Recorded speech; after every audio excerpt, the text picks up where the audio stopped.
Here we're going to look at question 12 from section 2 of the BMAT 2018 paper.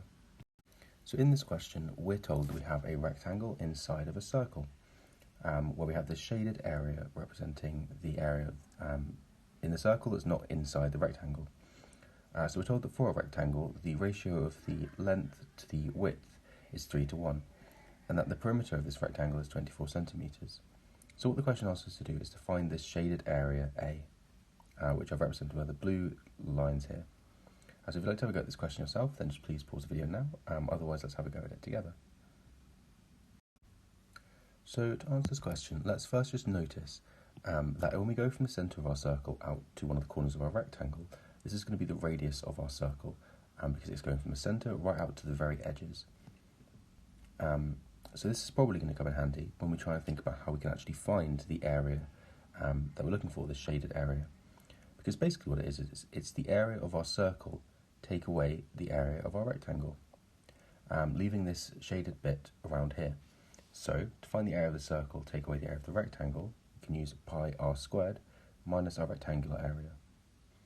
So what we've got to try and do to find this answer is we've got to find a value of the radius, and we've got to try and find the rectangle area as well. So since straight away there's not really a very obvious way of finding our value of the radius of our circle, let's begin by thinking about our rectangular area. So to do this, let's use some of the information we've been given. We've been told the perimeter of a rectangle, we're told the ratio of the sides to one another.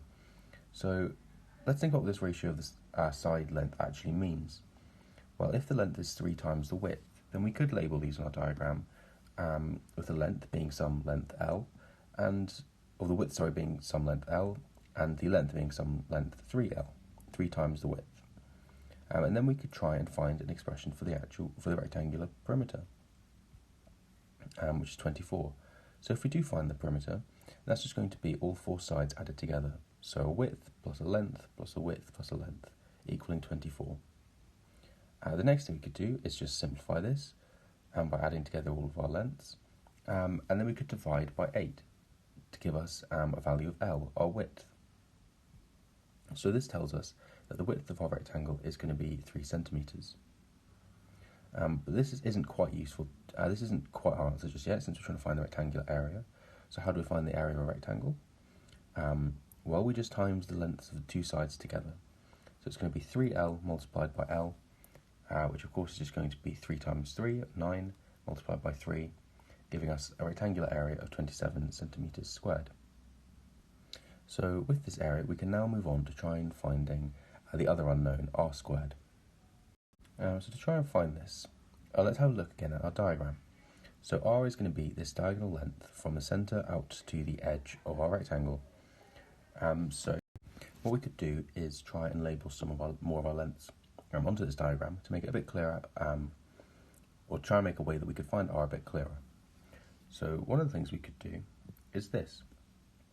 We could make a nice little right angle triangle with this length here being just half of 3 centimetres and this length here being half of our 9 centimetres. And then this is going to be quite helpful because all we'd have to do is use some Pythagoras to find an expression for r squared. So it's just going to be each of the other 2 lengths squared and then added together to give us r squared. So if we do that, then we see that 9 over 2 squared is just 81 over 4, and 3 over 2 squared is just 9 over 4. So then, of course, we can just add them together to get 90 over 4, which is going to simplify to give us that r squared is equal to 45 over 2. So to get our final answer, all we have to do is substitute this in for r squared in our expression for a, which will give us this.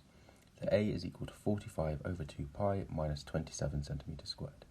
And this is, of course, just going to correspond to answer F given in the question.